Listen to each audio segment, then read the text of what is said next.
Welcome to my channel Enlightenment in the Darkness. We are here today with another Creepypasta story. Today's tale is called Funtown by A.L.Green.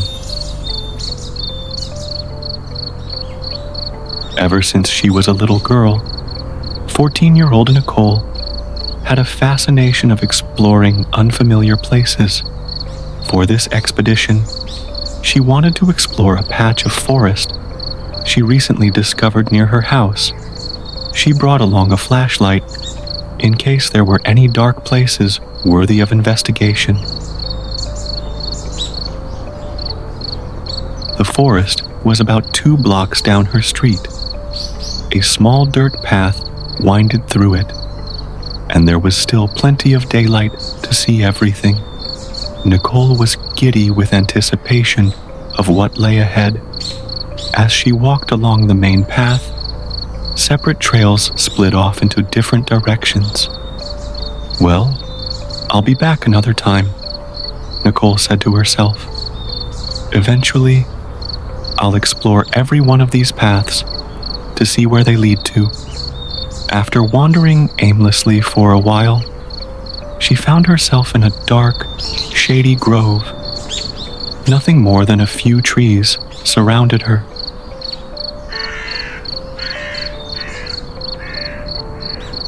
Nicole noticed something hidden among a tangled mass of branches. She whipped out her flashlight and shined it on the object. What she saw surprised her.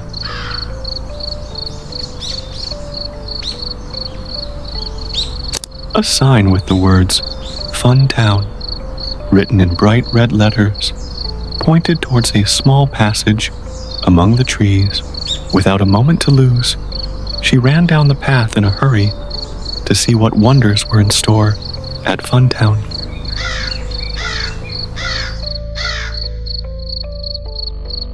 She arrived in a large, open field blanketed with fog. Her heart dropped when she saw the gates to Funtown locked. Funtown was closed and looked like it had been closed for years.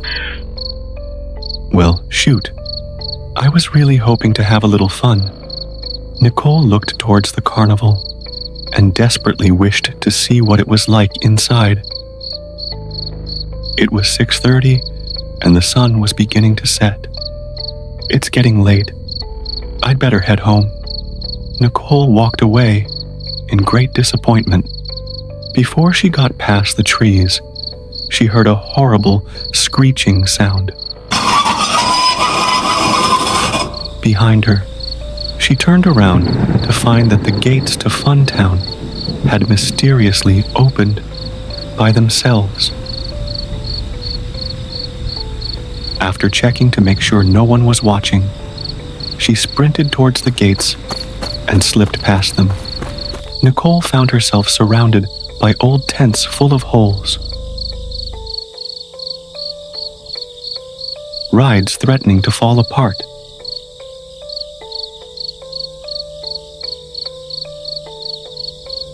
And food booths that smelled of rot and deterioration. Funtown was now a ghost town.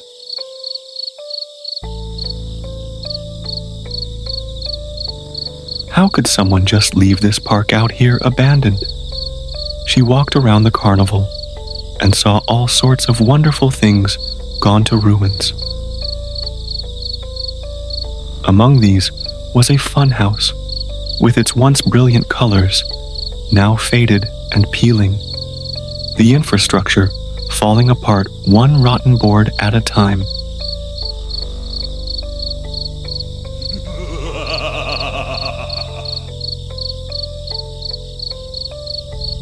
She walked around the grounds, peeking into tents, only to find boxes filled with junk and other trivial things, all smelling of mildew.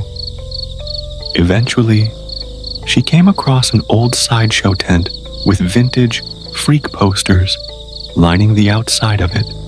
One featured the 600-pound woman. Another starred the man with half a body. As Nicole walked past the posters, she noticed a funhouse mirror on the end. It was caked in mud and other questionable substances. She looked down and saw a small plaque just below the mirror. It read,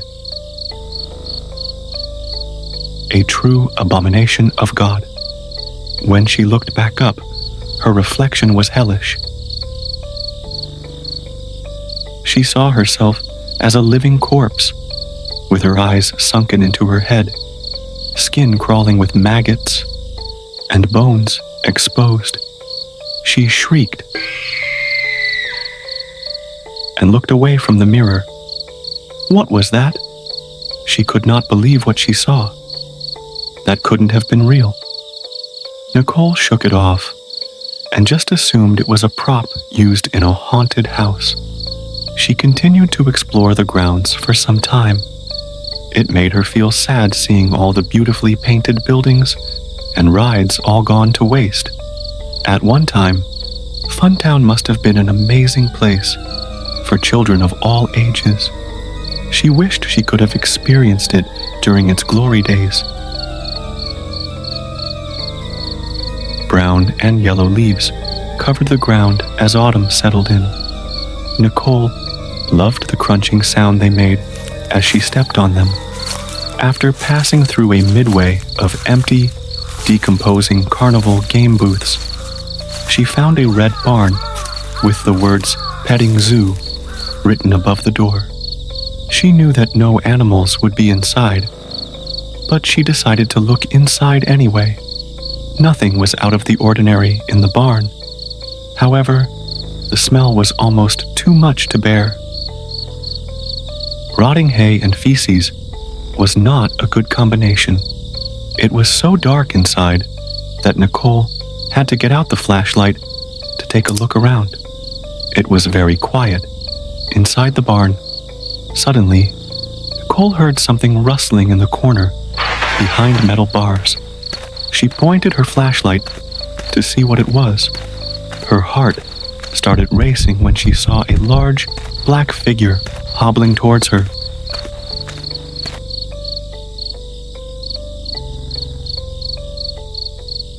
It was a horse with its ankles in iron shackles.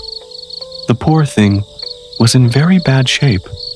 It was blind in both eyes, and its back was U-shaped from so many people riding it. Bleeding whip slashes covered the horse's body, and it looked like it hadn't eaten in weeks. Near the horse's stall was a box of feed.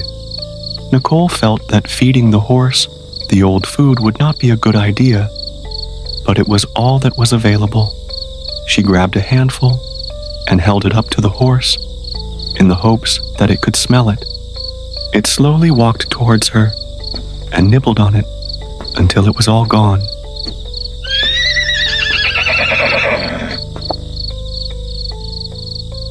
As Nicole got another handful, the horse began dry heaving. She backed away from it, her heart pounding in her chest. It gave a final heave and spewed vomit all over the floor. Nicole could feel the warm vomit soaking through her shoes.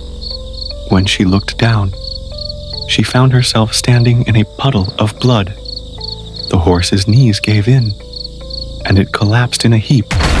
She screamed in absolute terror and ran out of the barn, refusing to look back. She stopped near a building to catch her breath. Nicole turned around to see what she was leaning up against. It was a haunted house with a plastic skeleton sitting on the porch steps. After everything else she had seen, Nicole thought it might not be wise to enter the haunted house. However, her curiosity was getting the better of her. She gained the courage to take a look inside.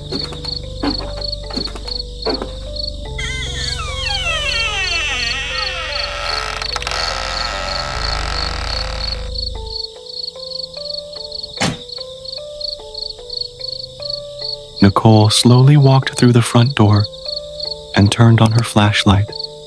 She found herself in a standard spooky parlor with cobwebs covering all the furniture. It smelled even worse inside the haunted house than in the barn. The place was infested with mold. As she walked down the first corridor, nothing was out of the ordinary. However, the carpet she was walking on was wet and squishy, probably from the rain leaking through the roof. She turned the next corner to find herself in a creepy nursery with a crib and rocking chair. Nicole was fascinated with how much detail went into the design of the haunted house. As she was about to go around the next corner, something creaked behind her. She hastily turned around and shined her flashlight into the nursery to see what it was. Nicole's heart nearly stopped. Something was sitting in the rocking chair that was not there before. It appeared to be a porcelain baby doll. Everything about the doll was extremely lifelike, except for the eyes. Its eyes were gone, nothing but black, soulless voids. Nicole was paralyzed with fear. After a few seconds of silence, she could hear a baby crying. The sound was coming from the doll. Tears trickled down its face. She was speechless. The doll's cries soon became hysterical, and the tears turned to blood. Nicole screamed. She made a mad dash towards the front door and quickly made her way down the steps. Something grabbed her ankle.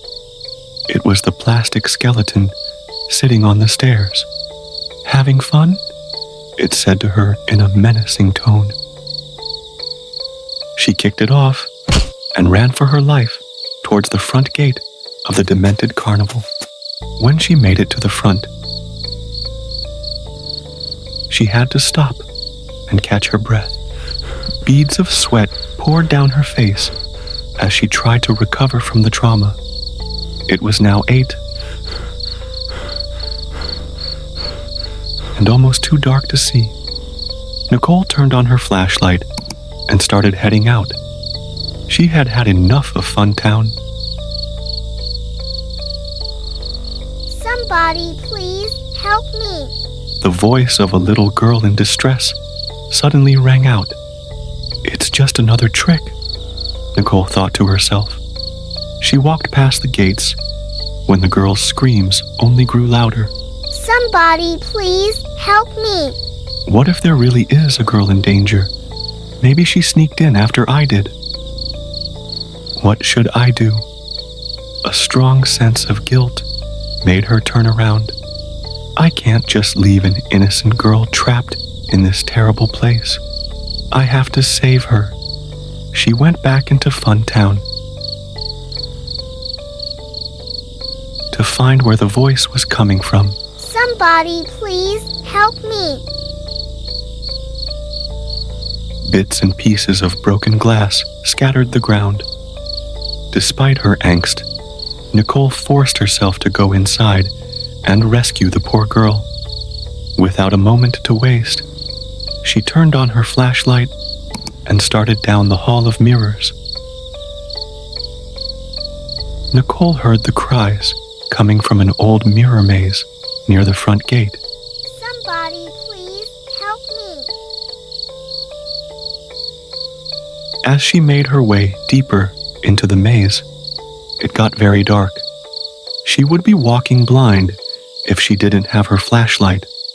Most of the mirrors were either cracked or shattered. However, the mirrors towards the back were in perfect condition, as if no one had ever made it to the end. "Somebody, please help me." She was getting close to the girl's screams. As she turned the next corner, she found herself in a round room with mirrors surrounding her on all sides. The cries had stopped. She looked all around the room to try and find the girl.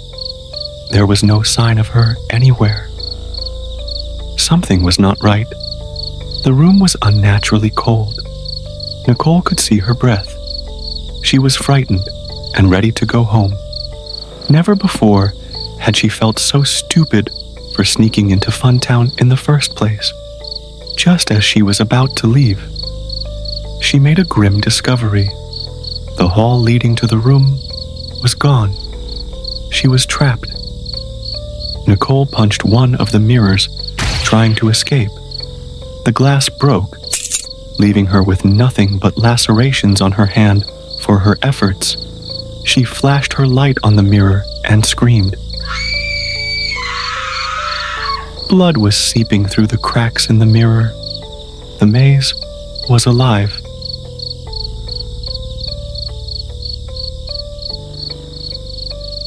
Nicole started to panic. Hoping somebody was nearby, she started calling for help. "Help me! Help me!" She got a response back. "Help me! Help me!" The voice calling back was hers. There was a hint of laughter. She looked into the mirrors and froze. All of her reflections were smiling back at her. "Help me! Help me!" The reflections shrieked with laughter. "Help me! Help me!" The maze was a monster, mocking her cries for help.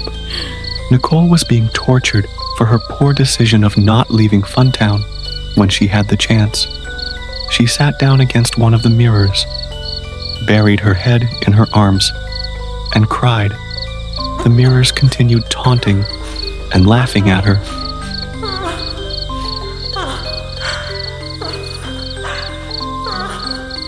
Suddenly, the mirror Nicole was sitting against felt very warm and wet, like the inside of a person's mouth. She could feel the ground move beneath her. The mirrors were closing in on her. If she didn't act fast, she would be eaten alive. She tried to break another mirror, but her hands were hurt too badly to continue. As she waited to accept her fate, the batteries in her flashlight died, leaving her in complete darkness.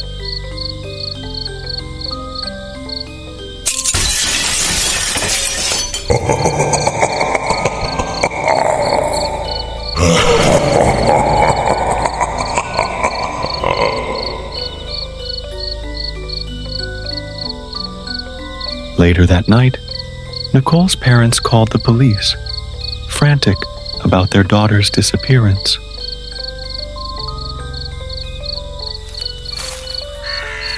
A search party was organized to try and find Nicole in the woods. After hours of searching, one of the police officers found a sign that read, "Fun Town," among tangled branches. A smiling skull was painted on it. When he followed the direction the sign was pointing, he came to a large, open field. Nothing was there.